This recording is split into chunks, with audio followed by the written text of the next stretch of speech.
നാം നമ്മുടെ മക്കളെ അൽഫ ജനറേഷൻ എന്ന് പേരിട്ട് വിളിക്കുന്നത് നമ്മുടെ പരാജയമാണ്. അൽഫ ജനറേഷന് കുഴപ്പങ്ങളില്ല, മിൻഹൈസു ജനറേഷൻ.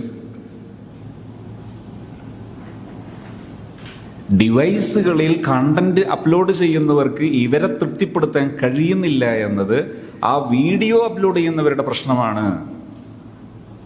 അവർ തന്നെ 2 മണിക്കൂറുള്ള സിനിമ കാണുന്നു. ഇതേ കക്ഷികൾ അത് കാണുന്നു. ഇതിൻ്റെ അർത്ഥം എന്താണ്? മക്കൾക്കല്ല പ്രശ്നം, അവർക്ക് കണ്ടന്റ് കൊടുക്കുന്നിടത്താണ് പ്രശ്നം. ഇവരെ കുറ്റപ്പെടുത്തുന്നതിന് പകരം അവർക്ക് സപ്പോർട്ട് കൊടുത്ത് ശീലിക്കുക, അവർക്ക് നന്മയിൽ പിന്തുണ കൊടുത്ത് ശീലിക്കുക, അവർക്ക് നന്മയെക്കുറിച്ച് വിവരങ്ങൾ കൊടുക്കുന്ന സമയത്ത് ഇസ്ലാമിക് സ്റ്റൈലുണ്ട്. ലാ ഇക്റാഹ ഫിദ്ദീൻ ഖദ് തബയ്യന റുശ്ദു മിനൽ ഗയ് വമൻ യക്ഫുർ ബിത്വാഗൂതി വയുഅ്മിൻ ബില്ലാഹ് ഫഖദ് ഇസ്തംസകൽ ഉർവത്തുൽ വുസ്ഖാ. ഒന്നാമത്തത് എന്താ? ഇൻഫർമേഷൻ കൊടുക്കുന്ന സമയത്ത് വമൻ ശാഅ ഫല്യുമിൻ വമൻ ശാഅ ഫല്യക്ഫുർ. മക്കളെ, ഇതിനിന്ന ഗുണങ്ങളുണ്ട്, ഇതിനിന്ന ദോഷമുണ്ട്.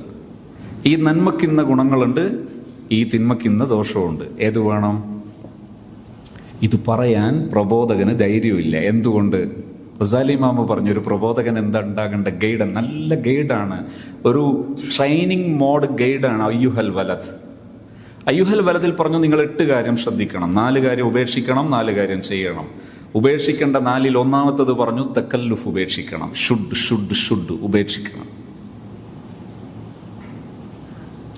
അത് ചെയ്യണം, ഇത് ചെയ്യണം, അത് ചെയ്യരുത്, ഇത് ചെയ്യരുത്, ഉപേക്ഷിക്കണം. തക്കല്ലുഫ്. ലാ ഇക്റാഹ, തബ്രീയുടെ ലാ അല്ല ഉപയോഗിച്ചത്. ഇക്റാഹ് എന്ന് പറയുന്നത് ദഅവത്തിന്റെ നല്ല റൂട്ടല്ല. ഖദ് തബയ്യന റുശ്ദു മിനൽ ഗയ്, റുശ്ദും ഗയ്യും അതിങ്ങനെ എന്ത് ചെയ്യണം? തബയ്യുൻ, ക്രിസ്റ്റൽ ക്ലിയർ ആയിട്ടുള്ള എക്സ്പ്ലനേഷൻ, വിശദീകരണം. അത് കുട്ടികൾക്ക് എപ്പോഴും ഇട്ട് കൊടുക്കണം. ഇക്റാഹ് ഇല്ലാതെ ഇട്ട് കൊടുത്തു നോക്ക്. ഞാനൊരു ദിവസം നമ്മുടെ പ്രിയപ്പെട്ട അബ്ദുൽ മുഹൈമിൻ അഹ്സനി ഉസ്താദ്, അള്ളാഹു പരലോക ദറജ ഉയർത്തി കൊടുക്കുമാറാകട്ടെ, ഖബർ സന്തോഷത്തിലാക്കി കൊടുക്കുമാറാകട്ടെ, നമ്മുടെ കൂടെ സേവനം ചെയ്ത് തുടങ്ങി വലിയ പ്രതീക്ഷയുള്ളൊരു സമയത്തായിരുന്നു പ്രിയപ്പെട്ട കൂട്ടുകാരൻ്റെ യാത്ര. അദ്ദേഹത്തിൻ്റെ ഉപ്പയെടുത്ത് ഞാൻ വീട്ടിൽ പോയി കണ്ടിരുന്നു. വല്ലാത്തൊരു പക്വതയുള്ള വാപ്പ. അള്ളാഹു അവരൊക്കെ ദറജ ഉയർത്തി കൊടുക്കുമാറാകട്ടെ, ആ കുടുംബത്തിന് അള്ളാഹു ധാരാളം ഖൈറും ബറക്കത്തും ഏറ്റി കൊടുക്കുമാറാകട്ടെ. അദ്ദേഹത്തിൻ്റെ ജീവിതാനുഭവങ്ങൾ പങ്കുവെക്കുമ്പോൾ മുഹൈമിൻ ഹസനി എന്നോട് പറഞ്ഞിരുന്നു, ചിലപ്പോഴൊക്കെ ദർസിൽ ചില ഇഷ്ടക്കേടോ അല്ലെങ്കിൽ ചെറിയ എന്തെങ്കിലുമൊക്കെ പോരായ്മകളോ തിരുത്തേണ്ടതൊക്കെ ഉണ്ടായാൽ ഉസ്താദ് ചെയ്യുന്നൊരു ശൈലി, ബാപ്പ ചെയ്യുന്നൊരു ശൈലി, ഉസ്താദ് ചെയ്യുന്നൊരു ശൈലി പറഞ്ഞത്, കുട്ടികളൊക്കെ വിളിക്കും, ഒരു ഹദീസും അതിൻ്റെ അർത്ഥവും പറഞ്ഞു കൊടുക്കും, എന്നിട്ട് പോയിക്കോളി എന്ന് പറഞ്ഞു. അത് കഴിയുമ്പോൾ തന്നെ കുട്ടികൾക്കൊക്കെ മാറ്റം ഉണ്ടാവും. ഉസ്താദിൻ്റെ അനുഭവം ഉസ്താദ് പറഞ്ഞില്ലേ, ആ കൂട്ടി ഇരുത്തിയിട്ട് നല്ല രീതിയിലൊരു പറഞ്ഞു കൊടുക്കൽ, അത് കേൾക്കുമ്പോൾ തന്നെ മക്കൾക്ക് ഭയങ്കര മാറ്റം ഉണ്ടാകും. അവിടെ ഇക്റാഹ് കുറവായിരിക്കും. തബയ്യന റുശ്ദു, തബീൻ, ഒരു വ്യക്തമാക്കി കൊടുക്കൽ, ഒരു തൗദിയഹ, അതാണ് അവിടുത്തെ നല്ല മാർഗം. എന്നിട്ട് എന്ത് സംഭവിക്കണം? വമൻ യക്ഫുർ ബിത്വാഗൂതി വയുഅ്മിൻ ബില്ലാഹ്. ഈ ഖൽബിലെ ഇത്തരം ത്വാഗൂത്തുകളെല്ലാം, ഫുട്ബോളായാലും ഇങ്ങനെ കുറേ ത്വാഗൂത്തുകൾ ഉണ്ടാകും. ഈ ത്വാഗൂത്തുകളൊക്കെ കഴിഞ്ഞിട്ട് യുഅ്മിൻ ബില്ലാഹ്, ആമിനൂ കമാ ആമനൻ നാസ്, ഒരു സ്വഹാബത്ത് സ്റ്റൈൽ. അതിന് ഏറ്റവും നല്ല സ്റ്റൈൽ എന്താ? ആഴ്ചയിൽ ഒരു ദിവസം നമ്മുടെ കുട്ടികൾക്ക് ഒരു സ്വഹാബിയുടെ കഥ പറഞ്ഞു കൊടുക്കണം. ഒരു സ്വഹാബിയുടെ കഥ. സൂറുമിൻ ഹയാത്തി സ്വഹാബ നല്ല റിസോഴ്സാണ്. സൂറുമിൻ ഹയാത്തി സ്വഹാബ അടിപൊളി അവതരണമാണ്. ഉസ്ദുൽ ഗാബയിൽ നിന്നും പിന്നെ ഏകദേശ കിതാബുകളിൽ നിന്നും ശേഖരിച്ചതാണ് ആ ഒരു ശൈലി, നല്ല അടിപൊളി ശൈലി. അതിൽ ഒരു സ്വഹാബിയുടെ കഥ പറയുമ്പോൾ ടേസ്റ്റി ഏരിയ ഉണ്ടാവും. ഒരു 5 മിനിറ്റ് 10 മിനിറ്റ് ഒക്കെ പറയാവും. പക്ഷെ അതിലെന്ത് വേണം? ഉദാഹരണത്തിന് മസലൻ സഈദ് ബിൻ ആമിറുൽ ജുംഹി റളിയല്ലാഹു അൻഹു, മഹാനവറുകൾ കുറേ സാമ്പിൾ പറയാം, ഒന്ന് മാത്രം ഞാൻ പറയാം. കൂഫയിലായിരിക്കുന്ന സമയത്ത്, കൂഫയിലാണെന്നോ അതിന് ചെറിയ എന്തെങ്കിലും വ്യത്യാസം ഉണ്ടെങ്കിൽ ക്ഷമിക്കണം, അവിടെ ആയിരിക്കുമ്പോൾ ഖലീഫയായ ഉമർ റളിയല്ലാഹു അൻഹു കാണാൻ വരുന്നു. അങ്ങനെ കാണാൻ വന്നിട്ട് ജനങ്ങളോട് അഭിപ്രായം ചോദിക്കുന്നു, എങ്ങനെയുണ്ട് സഈദ്? എല്ലാവരും നല്ല അഭിപ്രായമൊക്കെ പറഞ്ഞിട്ട് പറഞ്ഞു, ചെറിയൊരു അഭിപ്രായ വ്യത്യാസമുണ്ട്. 1-2 കാര്യം പറഞ്ഞതിൽ ഒന്ന് പറഞ്ഞു, അയാൾക്ക് ചില സമയമാകുമ്പോൾ ഒരു പരിസര ബോധം ഉണ്ടാവില്ല. ഒരുമാതിരി ഇരുത്തിരിക്കും. അപ്പോൾ ഉമർ റളിയല്ലാഹു അൻഹു അത് പരസ്യമായി ചോദിച്ചു, എന്താണ് ഈ വിഷയം? സയ്യിദ് റളിയല്ലാഹു അൻഹു ആദ്യം പറഞ്ഞു നോക്കി, അത് നിങ്ങൾ പരസ്യമായിട്ട് ചോദിക്കണ്ട, എനിക്ക് പറയാൻ മടിയുണ്ട്. ഉമർ റളിയല്ലാഹു അൻഹു പറഞ്ഞു, പറ്റൂല, നിങ്ങളൊരു പബ്ലിക് പ്രോപ്പർട്ടി കൂടിയാ, പറയണം. സയ്യിദ് റളിയല്ലാഹു അൻഹു പറഞ്ഞു, ഞാൻ മക്കയിൽ മുശ്രിക്കീങ്ങളിൽ ഒരാളായിരിക്കുമ്പോൾ, ഒരു ചെറുപ്പക്കാരനായിരിക്കുന്ന സമയത്ത്, നിങ്ങളൊക്കെ മദീനത്ത് മോമിനീങ്ങളുടെ കൂട്ടത്തിൽ മുത്തുനബി തങ്ങളുടെ കൂടെ ഉണ്ടാകുമ്പോൾ ഖുബൈബ് റളിയല്ലാഹു അൻഹു കൊല്ലപ്പെടുന്ന ഒരു രംഗമുണ്ടായിരുന്നു. അന്ന് ഖുബൈബ് റളിയല്ലാഹു അൻഹുവിനെ പരസ്യമായി കൊല്ലാൻ കൊണ്ടുവരുമ്പോൾ എല്ലാ ജനങ്ങളും ആർത്ത് വിളിച്ച്, കൂക്ക് വിളിച്ച്, കൈയടിച്ച്, ആർപ്പ് വിളിച്ച് അർമാദിക്കുകയായിരുന്നു. ഖുബൈബ് റളിയല്ലാഹു അൻഹുവിനെ കഴുമരത്തിൻ്റെ അടുത്ത് കൊണ്ടുവന്ന് നിർത്തിയിട്ട് എന്താ അഭിലാഷം എന്ന് ചോദിച്ചപ്പോൾ, എനിക്ക് 2 റക്അത്ത് നിസ്കരിക്കാൻ സമയം തന്നാൽ മതി എന്നായിരുന്നു പറഞ്ഞത്. ആ നിസ്കാരം ശാന്തമായി നിസ്കരിക്കുന്നത് കണ്ടപ്പോൾ എൻ്റെ മനസ്സിലതിങ്ങനെ കോരിത്തരിച്ചു. അതിനുശേഷം ശാന്തനായ ഹുബൈബിനെ വലിച്ചു കെട്ടിയിട്ട് അവർ ചോദിച്ചു, ഹുബൈബെ, നിന്നെ വെറുതെ വിടാം, പക്ഷേ ഈ സ്ഥാനത്ത് മുഹമ്മദ് ആണെങ്കിൽ എനിക്ക് പ്രശ്നമില്ല എന്ന് പറയണം. കാരണം ഹുബൈബിനെ കൊന്നാൽ ഒരു നേട്ടമില്ല. കൊല്ലുന്നത് എന്തിനാ? പേടിപ്പിക്കാനാണ്. ഒരു പേടിയുമില്ലാതെ സന്തോഷം മരണത്തെ ഏറ്റെടുക്കുന്ന ആളെ കൊന്നിട്ട് എന്താ കാര്യം? കണ്ടു നിൽക്കുന്ന ആൾക്കും കൂടി ഇയാളോട് ബഹുമാനം ഉണ്ടാവും. അപ്പോൾ അവർ ചോദിച്ചതാണ്, എന്ത്, വെറുതെ വിടാം, ഈ സ്ഥാനത്ത് മുഹമ്മദാണ്, പ്രശ്നമില്ല എന്ന് പറഞ്ഞാൽ മതി. അതുവരെ ശാന്തനായ ഹുബൈബ് റളിയല്ലാഹുവിൻ്റെ മുഖം ചുവന്ന് തുടുത്തു, ചുണ്ടുകൾ വിറകൊണ്ടു. ഹുബൈബ് റളിയല്ലാഹു അൻഹു പറഞ്ഞു, ലൗ അന്ന ശൗക്കത്തൻ തശൂക്കുഹു, ഒരു മുള്ള് തങ്ങളുടെ ശരീരത്തിൽ തറിക്കുമ്പോൾ ഹുബൈബ് വീട്ടിൽ അടങ്ങിയിരിക്കുന്നതൊന്ന് സങ്കല്പിക്കണമെന്ന് പറഞ്ഞാൽ, മക്കളെ പറ്റില്ല, ചെയ്യാൻ പറ്റുന്നത് നിങ്ങൾ ചെയ്തോ. സയ്യിദ് റളിയല്ലാഹു അൻഹു പറയാ, കണ്ടു നിൽക്കുന്ന എൻ്റെ ശരീരത്തിൽ, എൻ്റെ മനസ്സിൽ അത് കോരിത്തരിക്കുന്ന ഒരു അനുഭവമായി. ഓരോ ഭാഗത്തും കുന്തം കൊണ്ട് കുത്തിയിറക്കി ശരീരം ഇങ്ങനെ പൊട്ടിത്തെറിച്ച് ചോര പുറത്തേക്ക് വരുമ്പോഴെല്ലാം ഹുബൈബിന് തീരുമാനത്തിൽ മാറ്റമില്ല. ഞാൻ അത് കഴിഞ്ഞ് എല്ലാവരും പിരിഞ്ഞു പോയതുപോലെ ഞാനും പിരിഞ്ഞു. പക്ഷേ വീട്ടിലെത്തിയപ്പോൾ ഹുബൈബിൻ്റെ മുന്നിൽ ഇങ്ങനെ നിസ്കരിക്കുന്നത് ഞാൻ കാണുന്നു. ഉറക്കത്ത് ഹുബൈബ്, ഉണർന്നാലും ഹുബൈബ്, മനസ്സിൽ കോരി പെയ്തുകൊണ്ടിരിക്കുന്ന മഴയായി, ചിന്ത പേമാരി മഴയായിട്ട് ഹുബൈബ് എൻ്റെ മനസ്സിൽ നിറഞ്ഞു നിന്നു. എനിക്ക് മക്കത്ത് നിൽക്കാൻ പറ്റാതായി. ഞാൻ മദീനത്ത് വന്നു, ഞാൻ മൂമിനായി. സിദ്ദീഖ് റളിയല്ലാഹു അൻഹുവിൻ്റെ ഇഷ്ടം ഇത്രമായിരുന്നു, പ്രധാന ഉപദേശകനായിരുന്നു സഈദ്. ഇപ്പോൾ 2ാം ഖലീഫയായ നിങ്ങളുടെ പ്രധാന ഒരു അമീറാണ് ഞാൻ. എന്നെ ഇങ്ങനെയാക്കിയത് ഹുബൈബിൻ്റെ 2 റക്അത്താണ്. ആ ഹുബൈബിനെ ഓർക്കുമ്പോൾ, ആ ഹുബൈബിനെ സഹായിക്കാതെ കഴിഞ്ഞുപോയ ആ നിമിഷം ഓർക്കുമ്പോൾ, ഈ ലക്ഷക്കണക്കിന് കുഫയിലെ മോമിനീങ്ങൾക്ക് ഈമാനിന് നേതൃത്വം കൊടുക്കുമ്പോഴും എൻ്റെ കുറ്റബോധം എനിക്ക് താങ്ങാൻ പറ്റുന്നില്ല. ഈ സഈദിനെയും ഹുബൈബിനെയും ഒരേ സമയം ചേർത്ത് പറയാവുന്നൊരു നിമിഷം. ഇവരല്ലേ ലോകത്തെ സെലിബ്രിറ്റികൾ? അവരുടെ ഒരു നിമിഷം കൊണ്ട് അവർ ജീവിക്കുന്നത് എത്ര കൊല്ലമാണ്. എത്ര വലുതായിട്ടും അവർ എത്രമാത്രം ചേർന്ന് നിൽക്കുന്നു. ഈ സാമ്പിൾ എവിടെയാ? മാനുഷിക ചരിത്രത്തിൽ ഇത്ര മാസ്റ്റർ പീസ് സാമ്പിൾ എവിടെയാ? നമുക്ക് ഇവരെയൊക്കെ ആളാകണ്ടേ? എനിക്കൊരു ഉസ്താദിന് പറയാം, എനിക്ക് അവരെ ആളാണെന്ന് പറയാനുള്ള ധാരാളം അടയാളങ്ങൾ ഞാൻ കൊണ്ടു നടക്കുന്നുണ്ട് ഇഷ്ടത്തോടെ. ഈ തെലപ്പാവൻ്റെ ജീവിതത്തിൽ മാറിപ്പോകുന്നത് എനിക്ക് പൊറുക്കാവതല്ല. നമുക്ക് പറയാം. ഞാൻ ഓർക്കുകയാണ്, ഒരു ദിവസം ഒരു വലിയ സ്കൂളിൽ എന്നെ ട്രെയിനിങ്ങിന് വിളിച്ചു. 3 തവണ അവരെന്നെ സ്ക്രീൻ ചെയ്തിട്ടുണ്ട്, പ്രോഗ്രാം സ്ക്രീൻ ചെയ്തിട്ടുണ്ട്. കാരണം ആയിരക്കണക്കിന് വിദ്യാർത്ഥികൾ പഠിക്കുന്ന സ്കൂളിലെ കെൽപ്പുറ്റ അധ്യാപകർക്കാണ് ട്രെയിനിങ് കൊടുക്കേണ്ടത്. 3 സ്ക്രീനിങ്ങിന് ശേഷം അവരെന്നോട് ചോദിച്ചു, നിങ്ങളൊരു പാൻറ്റും ഷർട്ടും ഇടുവോ? ഞങ്ങൾക്ക് പരിപാടി ഇഷ്ടപ്പെട്ടു. ഞാൻ അവരോട് പറഞ്ഞു, ഈ ഐഡൻറ്റിറ്റി നിലനിർത്തിയിട്ട് എന്നെ പ്രോഗ്രാമിന് വിളിക്കാമെങ്കിൽ വിളിക്കാം. ഇഫ് നോട്ട്, അതിന് പറ്റില്ലെങ്കിൽ നോ, എനിക്കങ്ങനെ ഒരു ആവശ്യമില്ല.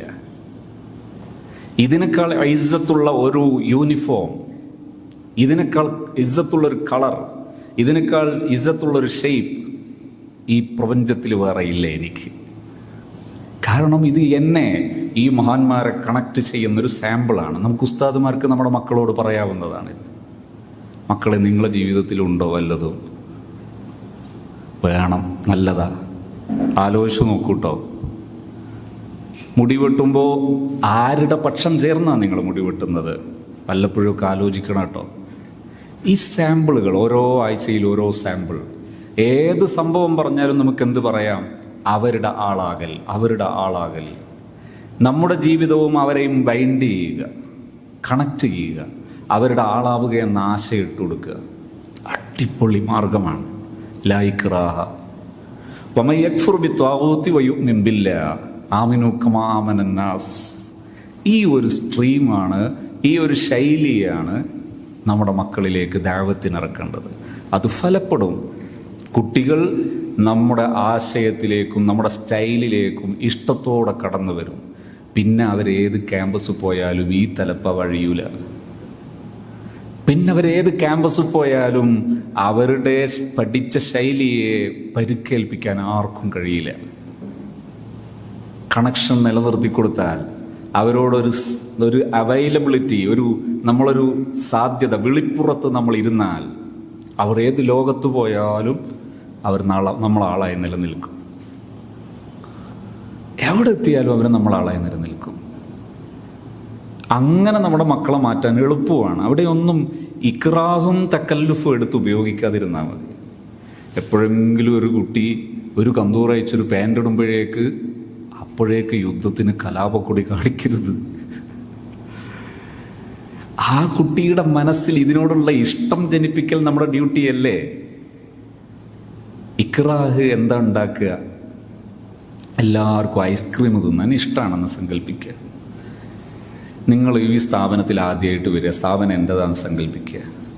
ഞാൻ പറയുകയാണ്, ഇവിടെ നിങ്ങൾക്ക് എല്ലാവർക്കും ഓരോ കപ്പ് ഐസ്ക്രീം തരുന്നുണ്ട്, ഒരു 5 കപ്പ് ഐസ്ക്രീം തരുന്നുണ്ട്. എല്ലാവരും കഴിച്ചിരിക്കണം. ഒരാൾ പോലും അതിൽ ഒരിതുപോലും കളയരുത്. എല്ലാവരും കഴിക്കണം, നിർബന്ധമായിട്ട് കഴിക്കണം എന്ന് ഞാൻ പറഞ്ഞാൽ നിങ്ങൾ മനസ്സിലുണ്ടാകാൻ സാധ്യതയുള്ള ഒരു ആശയം സങ്കല്പിച്ചു നോക്കുക.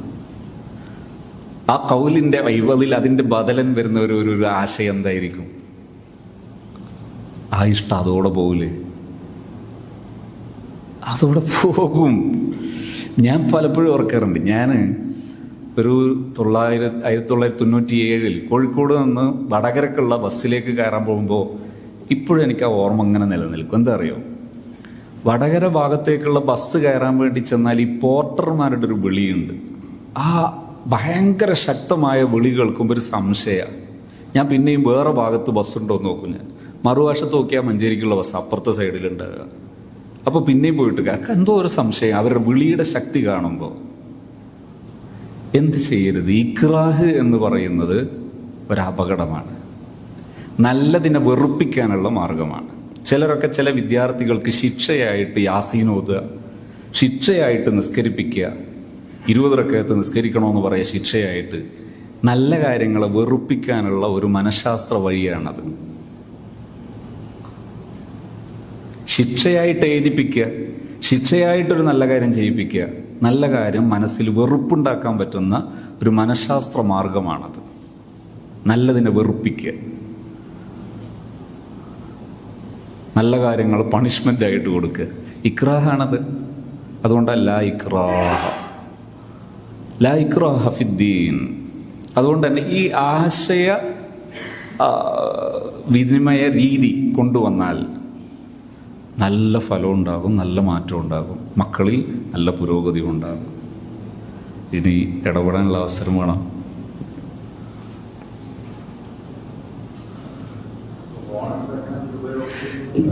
ഒന്നുകൂടി പറയാം. ഫോൺ ഉപയോഗത്തിന് മാറ്റം വരുത്തേണ്ടത് കൂടെ ഇരുത്തുക, അവരെ നല്ല കാര്യങ്ങൾ ഉപയോഗിച്ച് ശീലിപ്പിക്കുക. 1-ാം ഘട്ടം നമ്മുടെ കൂടെ ഇരുന്നിട്ട്. 2-ാം ഘട്ടം അവർ കൂടെ ഇരുന്ന് ഉപയോഗിക്കാൻ അവസരം കൊടുക്കുക. 3-ാം ഘട്ടം അവർ നാട്ടുപോഴും പറ്റുമൊക്കെ ഉപയോഗിക്കുന്ന വിലയിരുത്തിയിട്ട് അനുഭവം പങ്കുവെക്കാൻ പറയാം. അവർ തന്നെ സ്വയം പറയാം. പറയുമ്പോൾ എന്ത് വേണ്ട? ശിക്ഷ വേണ്ട, വിലയിരുത്തുക. ഇന്ന ഗുണമുണ്ട്, ഇന്ന നാശമുണ്ട്, ഏതാ വേണ്ടത്? ആദ്യം അവയർനെസ് മാറണേ, അല്ലെങ്കിൽ പെട്ടെന്ന് ഇക്റാഹിന്റെ ബാബു വരും. അവയർനെസ് എന്താ? ഡിവൈസ് ഒരു കുറ്റമല്ല.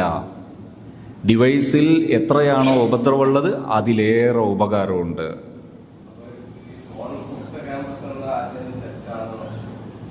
അതിൻ്റെ ആവശ്യം നിലനിൽക്കുന്നില്ല. കാരണം എന്താ?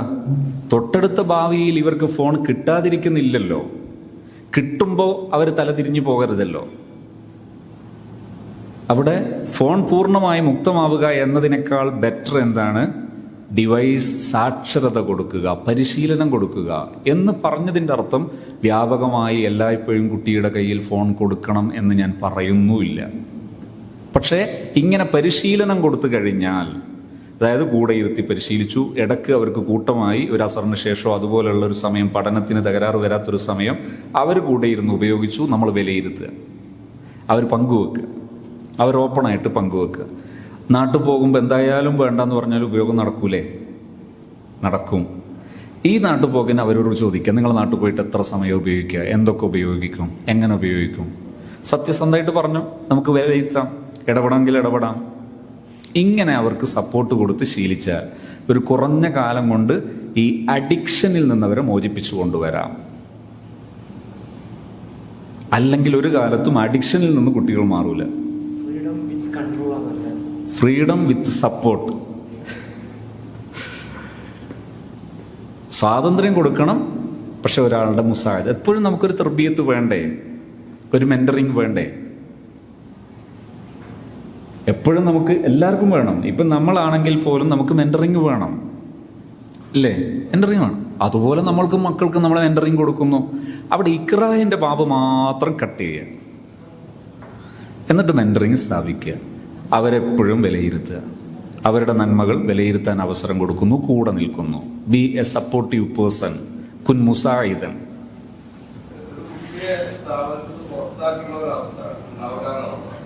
വരരുത്, അങ്ങനെ ഒരു ചിന്ത ഉസ്താദിന് വരരുത്.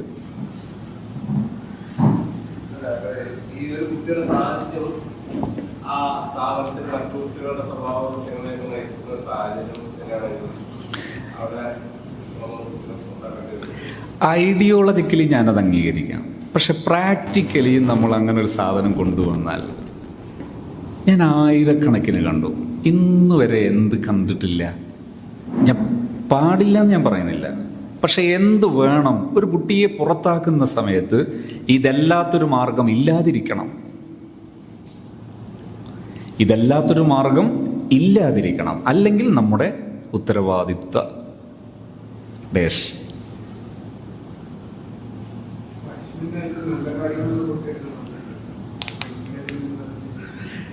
അതിന്റെ ചോദ്യം, പണിഷ്മെന്റ് ആയിട്ട് നല്ല കാര്യം കൊടുക്കരുതെന്ന് പറഞ്ഞല്ലോ. പണിഷ്മെന്റ് ആയിട്ട് എന്താ പിന്നെ കൊടുക്കുക?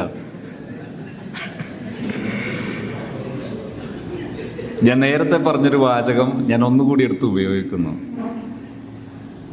തഖ്ദീരിയായ സുആൽ, ഹൈപ്പോതറ്റിക്കൽ ക്വസ്റ്റ്യൻ കൊണ്ടുവന്നാൽ ഞാൻ പറയുന്ന ആൻസർ വാചികമായ സംവാദമായി പരിണമിക്കും. നിങ്ങളൊരു റിയൽ എക്സ്പീരിയൻസ് മുന്നിൽ വെച്ച് പഠിക്കാൻ, ട്രെയിൻ ചെയ്യാൻ സന്നദ്ധമാണോ? I am ready to show. ഞാൻ കാണിക്കാൻ സന്നദ്ധമാണ്, അതിൻ്റെ റിസൾട്ട് കാണിക്കാൻ സന്നദ്ധമാണ്. അവിടെ നമ്മൾ ഏറ്റെടുക്കൊന്നും വേണ്ട. ഞാൻ പറയുന്നത് വിജയ സാധ്യതയാണ് കൂടുതൽ.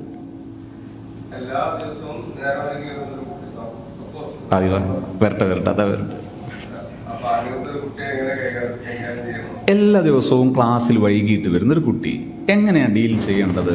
നമ്മൾ ഐഡിയറില്ലേ? ഈ കുട്ടിയുടെ പേജിൽ ഇന്ന് വൈകി, ഇന്ന് അവൻ്റെ ഡേറ്റ് ഇട്ടിട്ട് സമയം ഇട്ടിട്ട് ജസ്റ്റ് അവിടെ നോട്ട് ചെയ്തു. ക്ലാസ്സിൽ വരുമ്പോൾ എന്ത് ചെയ്യേണ്ടതില്ല? ക്ലാസ്സിൽ വരുമ്പോൾ അവൻ ക്ലാസ്സിലല്ലേ വരുന്നത്, അവിടെ മടുപ്പിക്കേണ്ടതില്ല. മടുപ്പിച്ചാൽ എന്താ ഗുണം? ഇന്ന് 7 മണിക്ക് എത്തുന്ന ക്ലാസ്സിന് 7:10 ഒരു കുട്ടി എത്തി. ഈ 7:10 ഇനി 7 ആവൂലല്ലോ ഈ ലോകത്ത്, ഇല്ല. നാളെയല്ലേ ഇനി മാറണ്ടേ? അതിന് ഏറ്റവും നല്ലത് എന്താ? ഈ ടൈം വേസ്റ്റ് ആക്കണ്ട. നമ്മളതും ബാക്കിയുള്ള കുട്ടികളുടേതും, നമ്മുടേതും ബാക്കിയുള്ള കുട്ടികളുടേതും. ഈ സമയം സസന്തോഷം വാ മോനെ ഇരുന്നോ. ക്ലാസ് കഴിഞ്ഞതിന് ശേഷം അവനെ വിളിക്കുന്നു, നോട്ട് ചെയ്തു. മോനെ ഇവിടെ ഞാൻ നോട്ട് ചെയ്തിട്ടുണ്ട് കേട്ടോ, എന്തായിരുന്നു വിഷയമെന്ന് വേണമെങ്കിൽ ചോദിക്കാം, ചോദിക്കാതിരിക്കാം. 2ാമത്തെ ദിവസവും വൈകുമ്പോൾ വിളിക്കാം, നോട്ട് ചെയ്യാം. അവനോട് ചോദിക്കുക, ഇത് നോട്ട് ചെയ്തിട്ടുണ്ട്, എന്തായിരുന്നു മോൻ്റെ കാരണം? മോന് നാളെ ഈ കാരണം ഇല്ലാതിരിക്കാൻ ഏത് ഹെൽപ്പാണ് വേണ്ടത്? 3 അറ്റംപ്റ്റ് നടക്കുമ്പോഴേക്ക് കുട്ടി മാറും. അതല്ല ഓരോ ദിവസവും നിങ്ങൾ വെർബ് പാസ്സാക്കിയാൽ അതുകൊണ്ട് മാറ്റം ഉണ്ടായിക്കൊള്ളണം എന്നില്ല. അതേസമയത്ത് ഈ മാറ്റം ലൈഫ് ലോങ് നിലനിൽക്കും.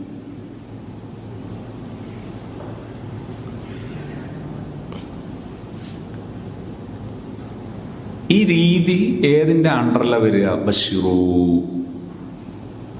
വലാ തുനഫിറൂ. അതിന്റെ നേരെ ആക്സിലേക്ക് പോകും, അല്ലാത്ത രീതിയിലേക്ക് പോകുമ്പോൾ. സത് ഞാൻ ആൻസർ പറഞ്ഞ ബുദ്ധിമുട്ടായിട്ടില്ലല്ലോ?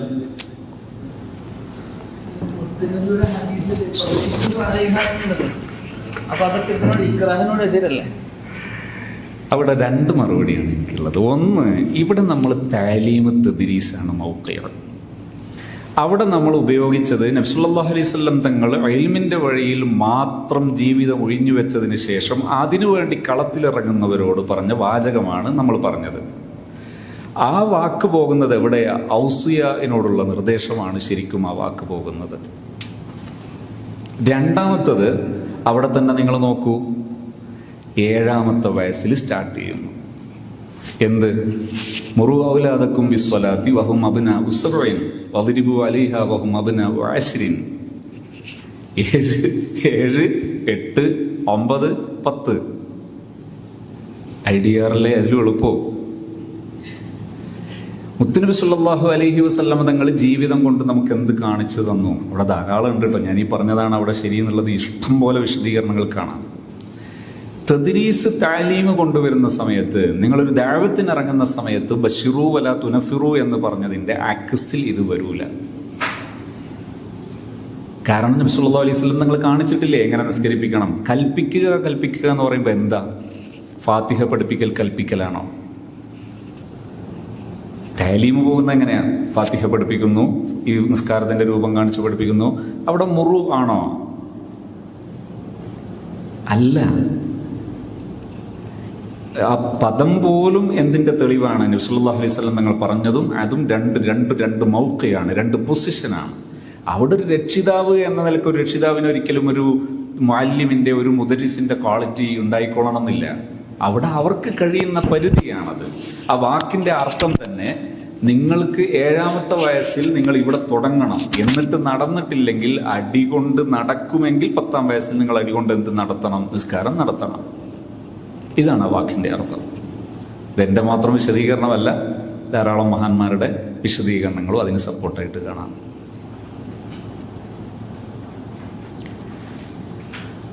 ഇവിടെ ഒരു കാര്യമാണ്, ആ വിഷയത്തിൽ ഒറ്റവാക്കിൽ നിങ്ങൾക്ക് ക്ലോസ് ചെയ്യാവുന്നൊരു മേഖല എന്താ അറിയോ? ഇങ്ങനെ മാത്രം മനസ്സിലാക്കിയാൽ മതി. ഒരു എ അധ്യാപകൻ, ബി അധ്യാപകൻ. എ അധ്യാപകൻ അടിച്ചു പഠിപ്പിക്കുന്നു, ബി അധ്യാപകൻ അടിക്കാതെ പഠിപ്പിക്കുന്നു. രണ്ടാളും പഠിപ്പിക്കുന്നുണ്ട്, 2 പഠനവും വിജയവുമാണ്. അതിൽ ഏതാണ് നല്ലത്? അങ്ങനെയല്ല സംഭവിക്കണ്ടേ. അടിച്ചു പഠിപ്പിക്കുന്ന ആളിൽ നിന്ന് പഠിക്കുന്നു, മറ്റേ പഠിക്കുന്നില്ല എന്നുള്ളതാണ് അവിടെ. അത് ശരി. അവിടെ എന്റെ മാറ്റർ അതല്ല. ഒന്നാമത്തെ ഇത് ഏതാണ് ശരി? അടിക്കാതെ പഠിപ്പിക്കുന്നത് ശരി. എങ്കിൽ ഈ അടിച്ചു പഠിപ്പിക്കുന്ന ആൾ എന്തുകൊണ്ടാണ് അടിച്ചു പഠിപ്പിക്കുന്നത്? അയാൾക്ക് അടിക്കാതെ പഠിപ്പിക്കാൻ അറിഞ്ഞുകൂടാത്തത് കൊണ്ട്. ആരാ തിരുത്തേണ്ടത്? അയാൾ. അത്രയേ ഉള്ളൂ.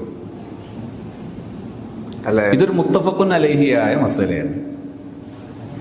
അല്ല, അത് അവിടെ അടിച്ചു പഠിപ്പിക്കുന്നവരുടെ അടുത്തുനിന്നാണ് കുട്ടികൾ പഠിക്കുന്നത് ആണെങ്കിലോ എന്നുള്ളതാണ്. അത് ശരിയാണ്. അവിടെ ഒരു വശമുണ്ട്.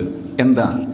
അടിച്ചു പഠിപ്പിച്ച ആളെ ഇഷ്ടപ്പെടുന്നു, അടിച്ചു പഠിപ്പിച്ച ആൾ മറ്റതിനേക്കാളും കൂടുതൽ ഓർക്കുന്നു, അത് കൂടുതൽ നിലനിൽക്കുന്നു. അങ്ങനെയൊക്കെ സംഭവിക്കാം. അപ്പോഴും അഹ്സൻ ഏത് തന്നെയാണ്? മറ്റത് തന്നെയാണ്. ഇവിടെ എന്താ വിഷയം? നമ്മൾ ചിലപ്പോഴൊക്കെ അടിച്ചു പഠിപ്പിക്കുമ്പോൾ എവിടെയാ പ്രശ്നം സംഭവിക്കുന്നത് ചോദിച്ചാൽ, ഒരു കുട്ടിക്ക് പഠിക്കുന്നതിന് ഒരു ഉസ്ലൂബുണ്ട്, അഥവാ ക്യാരക്ടറിസ്റ്റിക്സ് എന്ന് പറയും. നമുക്ക് നമ്മുടെ ഭാഷയിൽ പറഞ്ഞാൽ ലുഗത്ത് എന്ന് പറയാം. കുട്ടികൾ ഫഹമിന് ഉപയോഗിക്കുന്ന ലുഗത്ത് ചിലപ്പോഴൊക്കെ വിഷ്വൽ പ്രിഫേർഡ്. 3 സ്റ്റൈല് പറയാം. ഒന്ന് വിഷ്വൽ, മറ്റൊന്ന് കിനസ്തെറ്റിക്, പിന്നെ ഓഡിറ്ററി. വിഷ്വൽ എന്ന് പറഞ്ഞാൽ ഒരു സംഗതി കണ്ട് ആശയവിനിമയം നടത്തുന്നതിന് ഭയങ്കര സാധ്യതയുള്ള ആൾക്കാർ. ഈ സദസ്സിൽ അത്തരം ഒരാൾക്കാരോട് ഞാൻ പറയുന്നു, ഈ സദസ്സിനെ കുറിച്ച് നിങ്ങളൊന്ന് പറഞ്ഞാട്ടെ, നിങ്ങൾ 1 മണിക്കൂറായില്ലേ ഇവിടെ ഇരിക്കുന്നു എന്ന് പറഞ്ഞാൽ അവർ പറയും, നല്ല കളറാട്ട്, ഈ പെയിന്റിംഗ് ഒക്കെ ഉഷാറാണ്. ഈ പെയിന്റിനോടൊത്ത ഒരു സദസ്സും അയാളുടെ കാഴ്ച എപ്പോഴും അങ്ങനെയാണ് പോവുക. കാഴ്ചയെ പ്രിഫേർഡ് ആയിട്ടാണ് അയാൾ ഒരു വിഷയത്തെ ആക്സസ് ചെയ്യുന്നത്. കിനസ്തെറ്റിക് എങ്ങനെയാണ്? ഇവിടെ ഇരുന്നപ്പോൾ പുറത്തുനിന്ന് നല്ല ചൂടുണ്ടായിരുന്നു, പക്ഷെ ഇവിടെ ഒരു 10 മിനിറ്റ് ഇരുന്നപ്പോൾ നല്ല തണുപ്പ് കിട്ടി. അയാൾക്ക് ഫീലിംഗ്, കാലാവസ്ഥ, ടച്ച്, ഇത്തരം സംഗതികൾ ആക്സസ് ചെയ്ത് പഠിക്കുന്നതാണ് കിനസ്തെറ്റിക്. മൂന്നാമത്തതാണ് ഓഡിറ്ററി. ആ ഉസ്താദിൻ്റെ സംസാരം ഉഷാറായിട്ടുണ്ട്, മൈക്കിൻ്റെ ശബ്ദം ഒരു ഒത്ത ശബ്ദമാണ്, അയാളുടെ എല്ലാം അങ്ങനെയാണ് പോവുക. ഓഡിറ്ററി, കേൾവിയെ ഡിപ്പെൻഡ് ചെയ്തിട്ടുള്ളത്. ഇങ്ങനെ 3 ലുഗത്താണ് ഫഹ്മിന് ഉപയോഗിക്കുന്നത്. ഇതിൽ ഒരു ലുഗത്ത് മുഅത്തമദായ കൂട്ടരുണ്ടാവും, പ്രിഫേർഡായ കൂട്ടരുണ്ടാവും. ആ ലുഗത്ത് അല്ലാത്തത് ഉപയോഗിക്കുമ്പോൾ ചിലർക്ക് പ്രയാസം ഉണ്ടാകും. അപ്പോൾ അവർക്കൊരു താഹുർ ഉണ്ടാകും.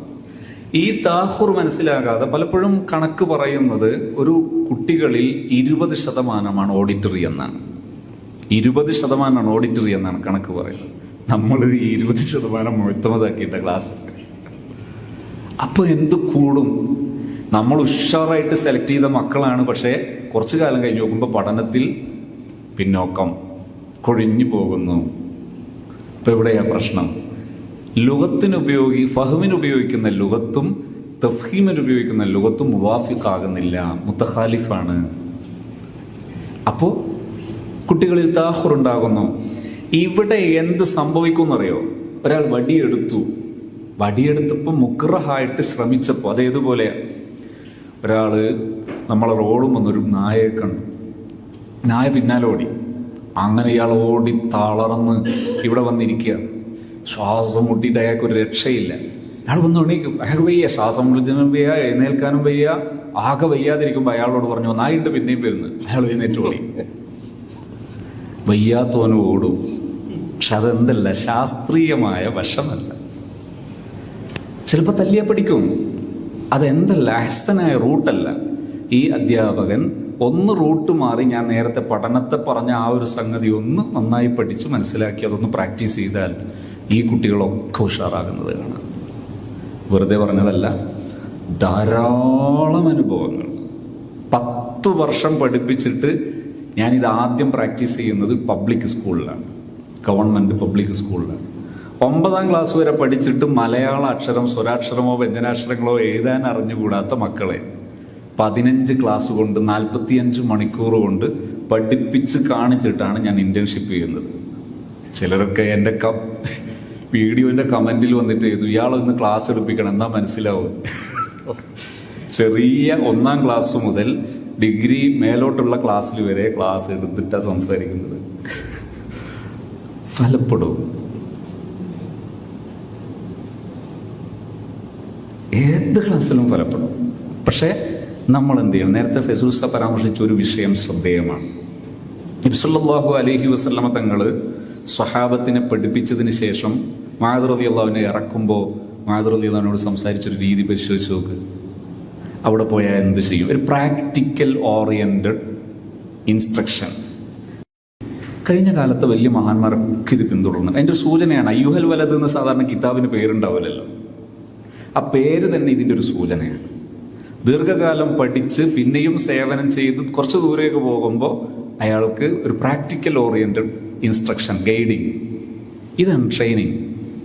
ഇത് നിരന്തരം ആവശ്യമുള്ളതാണ്. ട്രെയിനിങ്ങിൻ്റെ താരീഫ് പറഞ്ഞിട്ട് ആ താരീഫ് ഹാസിലാകണം. അത് ഹാസിലാകാതെ ഈ മേഖല മുന്നോട്ട് കൊണ്ടുപോകുന്നത് മാരകമായ അപകടം ഉണ്ടാക്കുന്നു. 30 കുട്ടികളെ നമ്മൾ ഓറലായും റിട്ടണായും പ്രഗത്ഭരായ 3, 4, 5 പേര് പരിശോധിച്ചെടുത്ത മക്കളെ അടുത്തൊരു വർഷമായിട്ട് അവർ പിരിഞ്ഞു പോകുന്നുണ്ടെങ്കിൽ സിസ്റ്റത്തിന് അപകടമുണ്ട്, സിസ്റ്റത്തിൽ തിരുത്തൽ ആവശ്യമുണ്ട്. ഒരു കുട്ടി നാട്ടിൽ പോയിട്ട് തിരിച്ചു വരുമ്പോൾ താല്പര്യം കുറയുന്നുണ്ടെങ്കിൽ കുട്ടിയുടെ കുറ്റം കണ്ടെത്തുന്നതിന് പകരം സിസ്റ്റത്തിൽ മാറ്റം വരണമെന്ന് ചിന്തിക്കണം. അതാണ് ബുദ്ധിശാലികളുടെ ലക്ഷണം. കുട്ടിയെയും നാടിനെയും പഴിക്കുക അതിൽ വലിയ കാര്യമൊന്നുമില്ല. അതിനെന്ത് പരിഹാരമെന്ന് കണ്ടെത്താൻ ഈ ആകാശത്തിനും ചുവട്ടിലെ ഏറ്റവും അർഹരായവർ നമ്മളാണ്. അത് നമ്മൾ ഏറ്റെടുക്കണം. ഏറ്റെടുക്കാത്ത പക്ഷം അതിനി മറ്റൊരാളും ഇവിടെ വരാനില്ല. നമുക്ക് കഴിയും എന്നതൊരു പരമസത്യമാണ്. ഈ സമൂഹത്തിന് മുമ്പിൽ വളരെ വിനയത്തോടെ ഒരു ഹിദുമത്തിനുള്ള താല്പര്യത്തോടെ ഞാൻ പറയുന്നു, നമുക്കതിന് സാധിക്കുമെന്ന് തെളിയിക്കാൻ അള്ളാഹുവിൻ്റെ തൗഫീഖ് കൊണ്ട് ഉസ്താദുമാരെയൊക്കെ ബറക്കത്തുകൊണ്ട് കഴിയും. അള്ളാഹു നമുക്കിത് വിജയിപ്പിക്കാൻ തൗഫീഖ് നൽകുമാറാകട്ടെ. ബുദ്ധി വ്യത്യാസം എന്നുള്ളത് നിലവിലുള്ള സംഗതിയാണല്ലോ. അപ്പോൾ ചിലത് കുട്ടികൾക്ക് എങ്ങനെ പറഞ്ഞാലും മനസ്സിലാവാത്ത അങ്ങനെയുള്ള കുറെ സ്ഥിതികൾ വരില്ല. പഴയ കാലത്ത് പറയാറുള്ളതാണ് എന്തെന്നറിയോ, ഈ കുറേ കുട്ടികൾ മികച്ച കുട്ടികൾ, കുറച്ച് കുട്ടികൾ ആവറേജ്, ബാക്കിയുള്ളൊരു ബില ആവറേജ്. പുതിയ കാലത്ത് അങ്ങനെയല്ല. 9 ഇൻ്റലിജൻ്റ് എന്നാണ് പറയുന്നത്. അതും ഇപ്പം മാറി. അതുകൊണ്ട് തന്നെ ഇൻ്റലിജൻ്റ് അല്ല മാറ്റർ, മറിച്ച് ഫഹമിന് ഉപയോഗിക്കുന്ന ലുഗത്താണ് മാറ്റർ. ഇത് അനുഭവമാണ്.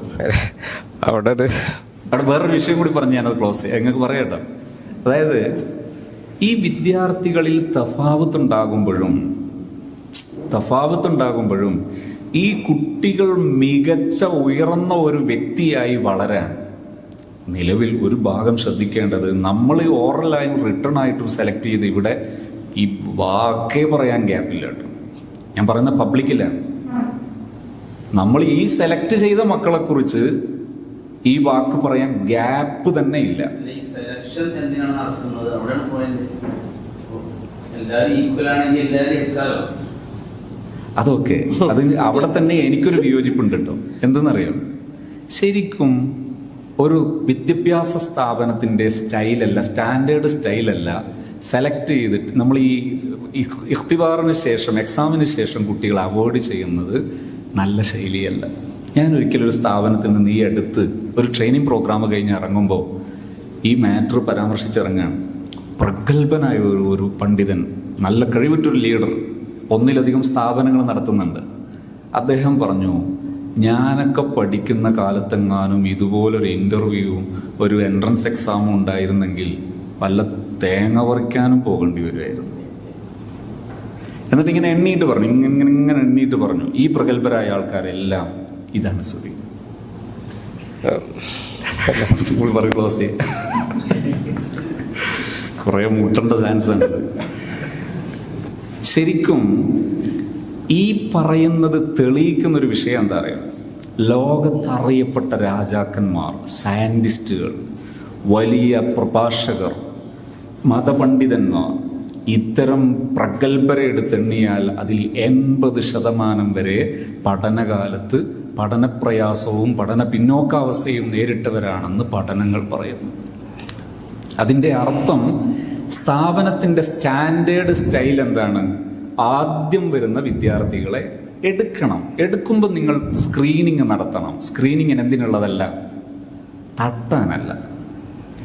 ഇവർക്ക് ഏതൊക്കെ കതിറിലൂടെ, ഏതൊക്കെ സ്റ്റൈലിലൂടെ കൊണ്ടുപോയാലാണ് ഇവർ ഉന്നതരാവുക എന്ന് മനസ്സിലാക്കാൻ നിങ്ങൾ സ്ക്രീനിങ് നടത്തിക്കോളൂ.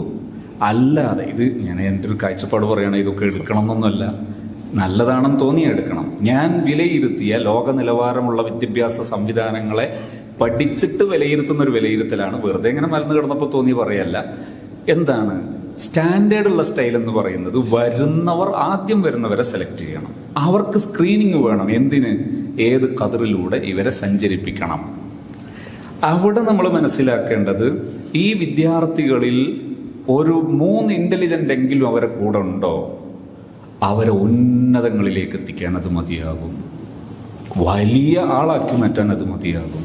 അതുകൊണ്ട് ഒരു കാഴ്ചപ്പാടിൽ ചെറിയൊരു വ്യത്യാസം. എന്താ? IQ ടെസ്റ്റ് എന്നാണ് ഇപ്പൊ പറഞ്ഞ ഈ ചർച്ച പോയി അവസാനിക്കുക. IQ ടെസ്റ്റിന്റെ പരിണിത ഫലം എന്താ? ചെറിയൊരു സംഭവം പറയാം.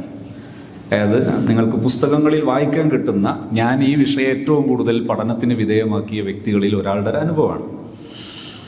ഒരു ഞായറാഴ്ച ഈ ലേണിംഗ് ഡിസബിലിറ്റി ഉള്ള മക്കളിൽ അവർക്കുള്ള റെമഡിയൽ ട്രെയിനിങ് കൊടുത്തുകൊണ്ടിരിക്കുന്ന ഒരു സെഷൻ. അത് നടന്നുകൊണ്ടിരിക്കുമ്പോൾ 2 ടീച്ചർമാർ, ഭർത്താവും ഭാര്യയുമാണ്. അവർ വരികയാണ്. 9 വയസ്സുള്ള 4ാം ക്ലാസ് പഠിക്കുന്ന മകളെയും കൂട്ടിയിട്ടാണ് വരുന്നത്. എന്താ വരുന്നത്? ഈ കുട്ടിയെക്കുറിച്ച് കഴിഞ്ഞ ദിവസം ടീച്ചേഴ്സ് ഒരു കുറിപ്പ് എഴുതി കൊടുത്തയച്ചു. നിങ്ങൾ ഈ കുട്ടിയെ ഇനി സ്കൂളിലേക്ക് അയക്കരുത്. കഴിഞ്ഞ ദിവസം ഞങ്ങളൊരു IQ ടെസ്റ്റ് നടത്തിച്ചപ്പോൾ ബിലോ 50 ആണ്. ബിലോ 50 ഉള്ള ഒരു കുട്ടിക്ക് സ്കൂളിൽ പഠിക്കാൻ കഴിയില്ല എന്നുള്ളതാണ് അതിൻ്റെ സയൻസ്. അതുകൊണ്ട് ഇനി വെറുതെ നിങ്ങൾ സ്കൂളിലേക്ക് അയക്കരുത്. ഇവരാകെ അങ്കലാപ്പിലായി. കാരണം 2 ആളും പ്രണയിച്ച് വിവാഹം ചെയ്തതാണ്. അതിൻ്റെ പേരിൽ ഫാമിലിയിൽ നിന്ന് 2 ആളും സെപ്പറേറ്റഡ് ആണ്. അവരവരുടെ ഫാമിലിയിൽ നിന്ന് പുറത്താക്കപ്പെട്ടവരാണ്. ഇവരിങ്ങനെ ആലോചിച്ചപ്പോൾ ഇനി ഈ കുട്ടി ആരാകും? ഞങ്ങൾ മരിക്കുമ്പോൾ ഇവരെന്തായിരിക്കും ഈ മോളെ സ്ഥിതി ആലോചിച്ചിട്ടൊരു എത്തും പിടിയില്ലാതിനപ്പോൾ ഇവർ ആത്മഹത്യ ചെയ്യാൻ തീരുമാനിച്ചു. ആത്മഹത്യ ചെയ്യാൻ വേണ്ടി പോകുന്ന വഴിയിൽ ഈ റെമഡിയൽ സെന്ററിൽ കയറിയതാണ്. എന്താ, എല്ലാ ചാൻസും ഇനി അവസാനം ബാക്കിയുണ്ടോ? ഈ കുട്ടിയുടെ IQ ടെസ്റ്റ് വെച്ച് നോക്കുമ്പോൾ ഈ കുട്ടി വിജയിക്കാനുള്ള സാധ്യതയില്ല. സ്കൂളിൽ പറഞ്ഞേക്കാൻ ഒരു ഗ്യാപ്പില്ല. എന്നാലോ പറ്റൂല എന്ന് പറഞ്ഞാൽ 3 ജീവന ഒന്നിച്ചു പോകുന്നു. അപ്പോൾ എന്ത് ചെയ്യാം? അപ്പോൾ ഇങ്ങനെ ആലോചിച്ചപ്പോൾ കുറച്ച് സമയം എന്തായാലും ഇരിക്കട്ടെ എന്നുള്ളതിലേക്ക് ഇവരോട് പറഞ്ഞു, നിങ്ങൾ ടൗണിലൊക്കെ പോയിട്ട് വരും, അവരൊന്ന് കുട്ടിയുടെ കൂടെ ഇരുന്ന് നോക്കട്ടെ, നമ്മളൊന്ന് പഠിച്ചു നോക്കാൻ വല്ല ചാൻസും ഉണ്ടോ. അങ്ങനെ കുറച്ച് സമയം ഈ കുട്ടിയെ അവിടെ ഇരുത്തി റെമഡി നടന്നുകൊണ്ട് ഓരോ കുട്ടിക്കാണ് റെമഡിയൽ അസസ്മെൻ്റ് ഒക്കെ നടക്കുക. അപ്പോൾ ഈ കുട്ടിക്ക് വന്നൊരു അരമണിക്കൂർ 20 മിനിറ്റ് കഴിഞ്ഞപ്പോൾ ഈ കുട്ടികൾ ഒന്നിച്ചിരിക്കുന്ന ഒരു റൂമിൽ ഭയങ്കര ശാന്തത. അതുവരെ ഭയങ്കര ബഹളമായിരുന്നു. അവരിങ്ങനെ കളിക്കുക, പറയാ, അങ്ങനെ ചെയ്തുകൊണ്ടിരിക്കുന്ന ബഹളമുണ്ട്. ഇതൊക്കെ നിലച്ചു. അപ്പോൾ ചെന്ന് നോക്കുമ്പോൾ ഈ കുട്ടി ബാക്കിയുള്ള കുട്ടികളെ മാനേജ് ചെയ്യണം. കുട്ടികളെ മാനേജ് ചെയ്യുക എന്ന് പറയുന്നത് വലിയൊരു ഇൻ്റലിജൻ്റ് ആണ്. ഈ സ്കില്ല് മതി ഈ കുട്ടിക്ക് ജീവിക്കാൻ. ഭയങ്കര ആശ്വാസമായി. രക്ഷിതാക്കൾ വരട്ടെ, അവരോട് എന്ത് പറയാം, ഈ കുട്ടിക്ക് ഭാവിയിൽ ഇങ്ങനെ ഒരു സാധ്യത ഉണ്ട്, ധൈര്യമായിട്ട് പഠിപ്പിച്ചു. സ്കൂൾ പറഞ്ഞേക്കാൻ വഴികളുണ്ട്, കാരണം സംവിധാനത്തിൽ ഒരുപാട് അത്തരം ചാൻസുകളുണ്ട്. അങ്ങനെ കുറച്ച് കഴിഞ്ഞ് ഉച്ചക്ക് ഊണ് കഴിക്കാൻ വേണ്ടി സെൻറ്ററിലെ ഇതിലേക്ക് വരുമ്പോൾ കിച്ചണിലുള്ള ആൾ ചോദിച്ചു, ആ നിശ വന്നിട്ടുണ്ടല്ലേ? അതിങ്ങനെ മനസ്സിലായി. അവൾ അടുക്കളയിൽ വന്നിരുന്നു. അവൾക്ക് നന്നായി പാചകങ്ങൾ ചെയ്യാൻ അറിയാം. ഒരു ഭക്ഷണം പാചകം ചെയ്യണമെങ്കിൽ എത്ര സ്റ്റെപ്പുകൾ വേണം? മുറിച്ചിടണം, അതാക്കണം, ചേരണം, അങ്ങനെ കുറേ സ്റ്റെപ്പുകൾ ഫോളോ ചെയ്യണം. ഇതൊരു വലിയ ഇൻ്റലിജൻ്റ് ആണ്. ഇങ്ങനെ കുറേ ഈ അക്കലിന് ഉപയോഗിക്കുന്ന ബിൽഫയിലെ അക്കലിൽ, ഇൻ്റലിജൻറ്റിൽ ഒരുപാട് ചാൻസ് ഈ കുട്ടിയിൽ നിലനിൽക്കുന്നു. അങ്ങനെ ഇവർ വന്നപ്പോൾ അവരോട് പറഞ്ഞു, രക്ഷിതാക്കളോട് പറഞ്ഞു, നിങ്ങൾ ബേജാറാകേണ്ട, കുട്ടിക്ക് ധാരാളം ചാൻസ് ഉണ്ട്. നിങ്ങൾ ഇപ്പം തന്നെ കുട്ടിക്ക് വേണ്ടിയിട്ട് നല്ലൊരു സ്ഥലം വാങ്ങി വെച്ചു. കുട്ടി ഈ പ്രായമാകുമ്പോൾ അവിടെ ചൈൽഡ് മാനേജ് ചെയ്യുന്ന നമുക്കൊരു ഇൻസ്റ്റിറ്റ്യൂട്ട് സ്റ്റാർട്ട് ചെയ്യാം. അതിനുള്ള സ്കിൽ ഈ കുട്ടിക്കുണ്ട്. അങ്ങനെ എന്ത് ചെയ്തു? ഈ സ്കൂളിലെ രക്ഷിതാക്കൾ അധ്യാപകരെ വിളിച്ചു. അവരോട് പറഞ്ഞു, കുട്ടി വന്നോട്ടെ, നിങ്ങൾ ബേജാറാകണ്ട, നിങ്ങൾക്കൊരു പ്രയാസം ഉണ്ടാവില്ല. കുട്ടിക്ക് ഇഷ്ടമുള്ള കാര്യങ്ങൾ ചെയ്യാൻ അവസരം കൊടുക്കണം. അങ്ങനെ അവസരം കൊടുത്തു. കുട്ടിക്ക് ഇഷ്ടമുള്ള വിഷയം എന്താ അറിയോ? പാചകം. അപ്പോൾ കുട്ടി എപ്പോഴും സ്കൂളിൽ വരുമ്പോൾ വല്ല സ്നാക്സും ഉണ്ടാക്കി കൊണ്ടുവരും, ടീച്ചേഴ്സിനൊക്കെ കൊടുക്കും. ടീച്ചേഴ്സൊക്കെ എന്ത് ചെയ്യും? അവരെ വീട്ടിൽ അടുത്ത ദിവസം ഒരു ഗസ്റ്റ് വരുന്നുണ്ടെങ്കിൽ ഈ കുട്ടിയെ വിളിക്കും. കുട്ടിയോട് അഭിപ്രായം ചോദിക്കും. ഇന്നത്തെ അത്ര യൂട്യൂബിൽ എല്ലാ പഴഞ്ചോറ് കൊണ്ടും എങ്ങനെ പായപ്പറി ഉണ്ടാക്കുക എന്നുള്ള ഇത് വരാത്തൊരു കാലമാണ്. അപ്പോൾ എന്ത് ചെയ്തു? ഈ കുട്ടി ഒരു 9ാം ക്ലാസ്സിൽ എത്തുമ്പോഴേക്ക് ഉസ്താദുൽ അസാത്തിദായി മാറി, ടീച്ചേഴ്സിൻ്റെ ടീച്ചറായി മാറി. പല വിഷയങ്ങളിലും കുട്ടി പുരോഗമിച്ചു. പക്ഷെ പഠനത്തിൽ കാര്യമാത്ര പുരോഗതി വന്നില്ല. 9ാം ക്ലാസ് എത്തിയപ്പോൾ, 10ാം ക്ലാസ്സിലേക്കുള്ള ഈ സമയത്തിയപ്പോൾ ടീച്ചേഴ്സ് പറഞ്ഞു, ഇനി അയക്കരുത്, കാരണം ഇവിടെ 100% SLC ഇതുള്ള സ്കൂളാണ്. അടുത്ത ആശങ്ക. അപ്പോൾ വീണ്ടും വന്നു ഈ രക്ഷിതാക്കൾ, അധ്യാപകർ ഇങ്ങനെയാ പറയുന്നത്. ഇവരെ വീണ്ടും വിളിച്ചു. അവരോട് ചോദിച്ചു, SLC രജിസ്റ്റർ ചെയ്താലല്ലേ തോൽക്കുള്ളൂ, രജിസ്റ്റർ ചെയ്യാതിരുന്നാൽ പോരെ?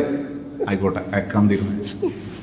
അങ്ങനെ അവർ SLCക്ക് ക്ലാസ് വരെ പോകാൻ തുടങ്ങി. വർഷാവസാനം ഈ കലോത്സവം നടന്നു. സ്റ്റേറ്റ് ലെവലിൽ ഈ സ്കൂളിന് ഫസ്റ്റ് കിട്ടി. ആ ഫസ്റ്റ് കിട്ടുന്നത് ഈ കുട്ടിയുടെ പോയിന്റിലായിരുന്നു. അത് അവർക്ക് ഭയങ്കരമായിട്ട് അവരെ സ്വാധീനിച്ചു. എല്ലാ അധ്യാപകരും വന്ന്, സ്റ്റാഫ് ചേർന്നു, ഏകകണ്ഠമായി തീരുമാനമെടുത്തു, നമ്മുടെ നിശ എന്ന കുട്ടി പരീക്ഷ എഴുതും, 100% നഷ്ടപ്പെട്ടാലും കുഴപ്പമില്ല. ഐക്യകണ്ഠേന തീരുമാനമെടുത്തു. പരീക്ഷ എഴുതിയപ്പോൾ സംഭവിച്ചത് എന്താ അറിയോ? ഒരു സബ്ജക്റ്റിൽ മാത്രം സ്ക്രൈബ് ഉപയോഗിച്ചു, ബാക്കി എല്ലാറ്റിലും സ്വന്തം എഴുതി എല്ലാറ്റിലും നല്ല മാർക്കോടെ പാസ്സായി. സ്ക്രൈബ് എഴുതിയതിൽ മാത്രം കുറച്ച് മാർക്ക് കുറഞ്ഞു. ശേഷം ഡിഗ്രി പഠിച്ചു, അതിനുശേഷം PG ചെയ്തു. ഇപ്പോൾ വലിയൊരു ഇൻസ്റ്റിറ്റ്യൂട്ട് നടത്തിക്കൊണ്ടിരിക്കുന്നു. ഇത് ഞാനൊരു സാമ്പിൾ പറഞ്ഞത് എന്തിനാ അറിയോ? 1, 2, 3 അല്ല. ഇതാണ് യാഥാർത്ഥ്യം.